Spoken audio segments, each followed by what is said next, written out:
Hello, this is Karen Spar, Executive Vice President of the Southport Oak Island Area Chamber of Commerce. And today we're talking to Jonathan Peele with Coastline Insurance about a rating change for flood insurance. Good morning. Good morning, Karen. We live in a flood zone area, right?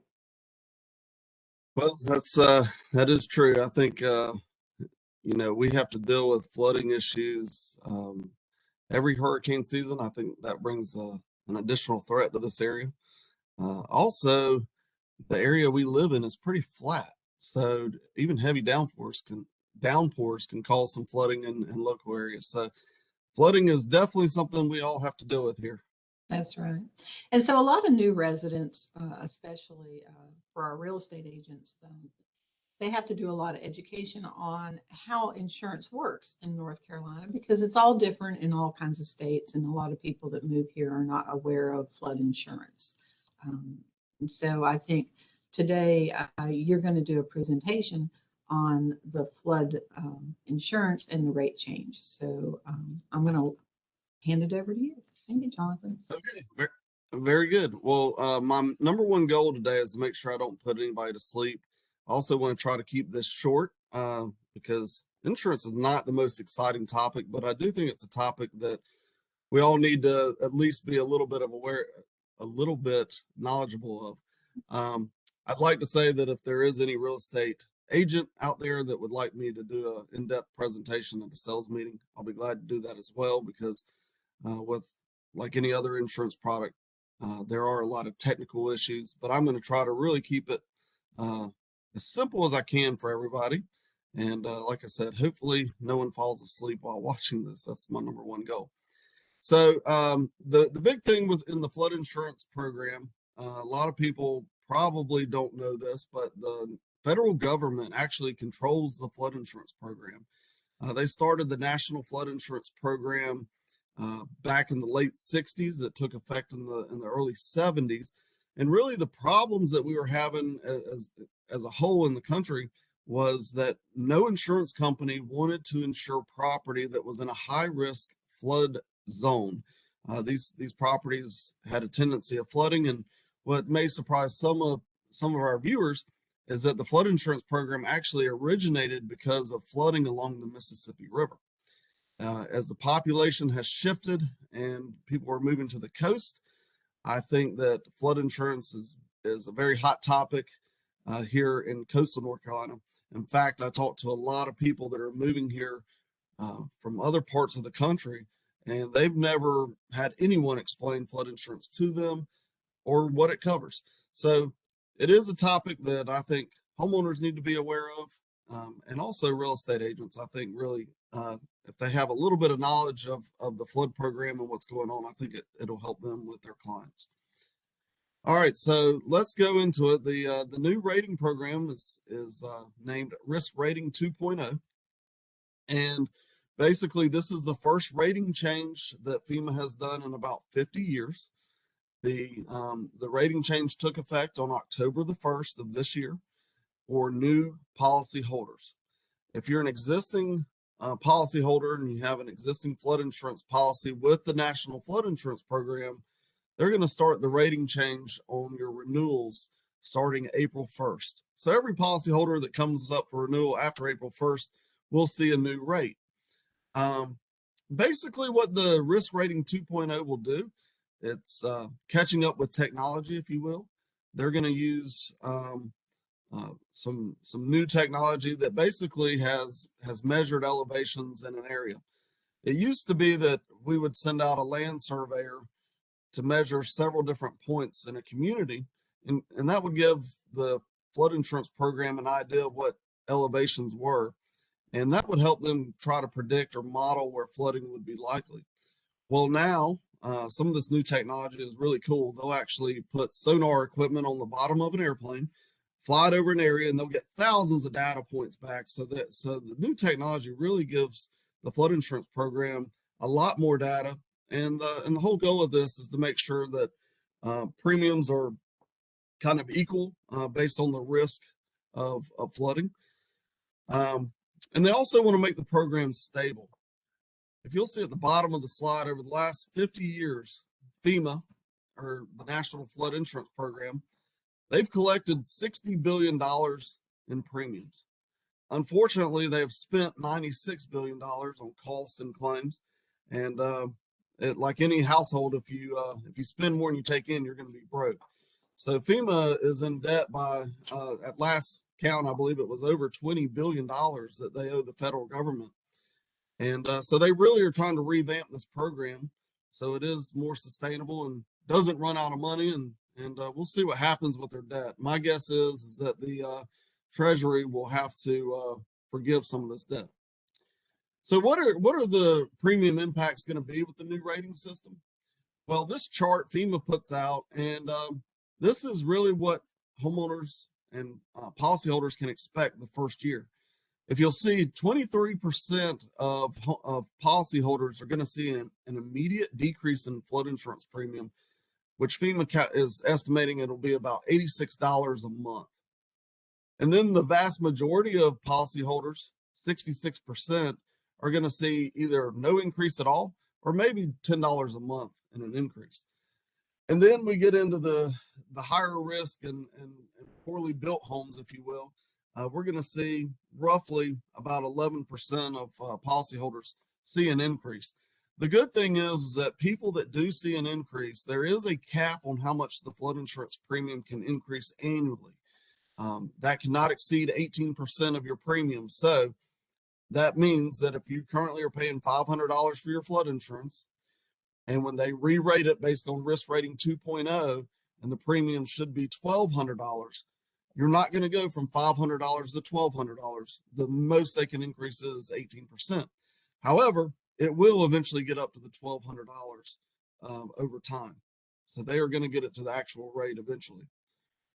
If you're selling your home and don't currently carry flood insurance, your new buyers will actually be faced with the brand new premium. So they would come out of the gate paying $1,200. So overall, I think FEMA's trying to ease some concerns by showing us this chart that, for the first year, most policyholders, or the majority of policyholders rather, are either going to see a decrease or they're going to see premiums increase slightly. Unfortunately, that is a chart for the first year of the risk rating program. I am not optimistic that there are going to be some policyholders that are not going to be happy. We know that, and hopefully that's not many of them. So just kind of give you an understanding about what's changing. I kind of need to tell you what we were doing to rate flood insurance previously. Previously, I would have to get what's called an elevation certificate. On the screen, you'll see a sample of what that looks like. This is one of 6 pages that comes with an elevation certificate. This is prepared by a licensed land surveyor. And really what it does, it gives us a lot of data on the individual house. Particularly, where is that first living floor? What is the elevation above sea level? And how does that relate to the current flood map? And again, we basically would take each house individually, put in the specs provided by the elevation certificate, and the software would give us a flood insurance rate. Well, now with the risk rating 2.0, we can still use an elevation certificate. It can only help the premium. It will not hurt the premium, but an elevation certificate will no longer be required. I know a lot of real estate agents are going to love that because they're oftentimes trying to track these certificates down through the building inspection departments in local towns or the county, or the seller of the house trying to find if they have one on file. It's been very very problematic for some real estate agents trying to get this. And if they can't find one, then they have to hire a land surveyor, which usually costs somewhere around $600 to get a new elevation certificate for a house. But now the elevation certificate is no longer required. I am telling realtors that if they can get a copy of it pretty easily, make sure that we get it because it can help the premium. Also, previously, one of the big rating factors was the flood zone that house was in. We basically had 2 flood zones where lenders required flood insurance. We had an A flood zone and we had a V flood zone. And the A stood for the type of flooding. It would be more of an accumulation type flooding. So think about the homes that are along the intercoastal waterway, for example, or beside ponds or lagoons. The V flood zone, that was your higher risk zones, mainly oceanfront homes. And the V stood for velocity. So think about homes that are at risk of having storm surge during a hurricane. That velocity type flooding is very dangerous as far as what damage it can do. In fact, we've seen velocity flooding take homes off of their foundation completely. So these folks typically are going to pay the highest premiums when it comes to flood insurance. But now the new rating system are going to consider other factors. Instead of just the flood zone, they want to know what type of flooding this house is at risk of seeing. Is it the accumulation or the velocity type flooding? They're also going to look at the distance to the source of flooding. How far away are we from that pond, lagoon, the ocean, the waterway? They're now going to look at the total replacement cost of the home to determine the rate. So this means that homes that cost more to build are probably going to pay a higher premium in flood insurance. They're going to look at construction features and the type of foundation that the home has. So a home that's built up on pilings and is 12 feet in there will probably pay a lower flood insurance rate than a house that's built up on a crawl space, for example. They're going to look at the number of floors that the house has when determining the rate. And lastly, they're actually going to look at the prior claims history for that house over the last 20 years. And here's what's interesting. If you're a buyer out there and you see a house that you're really in love with and want to put under contract, you cannot pull the claims history for flood damage. Only the owner of that property can request it, and they have to request it from the National Flood Insurance Program. And there is an 800 number that I put there at the bottom of the screen. So far, we haven't seen prior claims histories play a big role in the new risk rating. However, if they do a 20-year look back, and what we have noticed is that if there are multiple claims within a 10-year window, you're going to see some impact on your flood insurance premium. Okay, let's get rid of that. Okay, also with the program, we also have some new discounts that are available. And probably one of the biggest discounts that we are seeing is if the seller of that house has a current flood insurance policy, then that is going to create a discount for the buyer of the house. If the seller does not have a national flood insurance policy, then the buyer is not going to get this discount. So again, I'm talking to realtors. If you're listing a home or you're working with a buyer, if you can find an elevation certificate, that will be helpful. But probably more helpful is, does that seller have current flood insurance? If so, we're going to need the insurance company name and the policy number to plug in. But this discount can be significant. In fact, I did a quote just the other day. With the discount, the premium was $577 a year. Without the discount, the premium was almost $1,300 a year. So pretty significant, more than double the premium once we lost the discount. And then we also have a credit if all your machinery is elevated. This would be things like the HVAC unit or your hot water heater. I'm sorry, my dog is seeing something outside. But if your hot water heater is elevated above the first living floor, or your air conditioning unit outside is elevated above the first living floor, you're going to see a discount on your flood insurance premium. So I believe that is a good 30,000 foot overview of what's going on with the new flood insurance program. I think that it is again probably going to be a hot topic, especially if you're trying to sell your home and you don't have current flood insurance, or if you're a real estate agent and you're trying to help the buyer. These new flood programs will hopefully be helpful for the majority, but I think only time will tell. I really think that there's another thing that I didn't put in the presentation that people should know. Currently, the National Flood Insurance Program has a flood insurance policy out there that's active, and the homeowner is paying over $40,000 a year for their flood insurance premium. If you didn't know, the maximum building coverage you can get for a single family home is $250,000.